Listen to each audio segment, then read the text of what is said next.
آج جو غزہ کی حالت ہے نا، وہ ان کی آزمائش سے زیادہ ہماری آزمائش ہے۔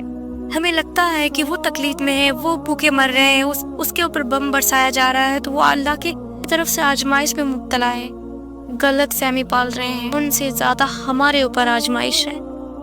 اللہ ہمیں دیکھنا چاہتا ہے، ہمارے حکمرانوں کو دیکھنا چاہتا ہے، جو بڑے بڑے فلسفے ہوئے ممبروں سے نظر آتے ہیں نا۔ ہماری آزمائش، ہمارے حکمرانوں کی آزمائش، ہمارے بڑے بڑے نیتا لیڈرز کی آزمائش ہے، اور ہم تمام امت مسلمان کی آزمائش ہے۔ غزہ کے لوگ تو اللہ کے پیارے ہو رہے ہیں، غزہ کے لوگوں سے تو اللہ بے پناہ محبت فرما رہے ہیں، لیکن ذرا سوچیں ہماری قیمت کیا ہے اللہ تعالیٰ کی نظروں میں، ہماری حیثیت کیا ہے اللہ تعالیٰ کی نظروں میں۔ اللہ تعالیٰ ہمیں کس نظر سے دیکھ رہے ہوں گے؟ آپ کو کیا لگتا ہے؟ اللہ تعالیٰ ہمیں پیار اور محبت کی نظر سے دیکھ رہے ہوں گے؟ پلیز کچھ کریں۔ آپ کچھ نہ کر سکے تو ایٹ لیسٹ ہر روز 2 رکعت نماز پڑھ کے دعائیں کریں۔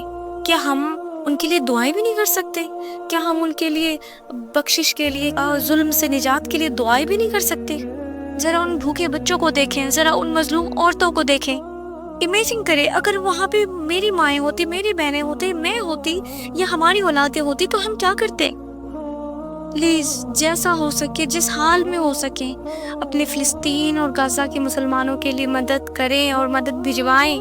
کچھ نہ کر سکے ایٹ لیسٹ ان کے لیے دعائیں کرے، ان کے لیے پرے کرے، اللہ تعالیٰ سے بھیک مانگے، گرائیں ان کے لیے، روئیں ان کے لیے کہ اللہ پاک کچھ نہ صحیح تو ان کو اللہ تعالیٰ اس بھوک سے نجات دے دے، اللہ تعالیٰ اسے بمباری سے نجات دے دے، اللہ تعالیٰ جو حاملہ عورت ہے اس کی مدد فرما، جو زخمی بچے ہیں اللہ ان کی مدد فرما۔ پلیز میرے تمام امت مسلمات سے تہہ دل سے ریکویسٹ ہے کہ آپ جتنا ہو سکے، جو ہو سکے، آپ وہ فلسطین کے، غزہ کے مسلمانوں کے لیے کریں، اور یہ ویڈیو دوسرے تک ضرور شیئر کریں تاکہ ہماری یہ چھوٹی سی آواز ان تک ضرور پہنچے۔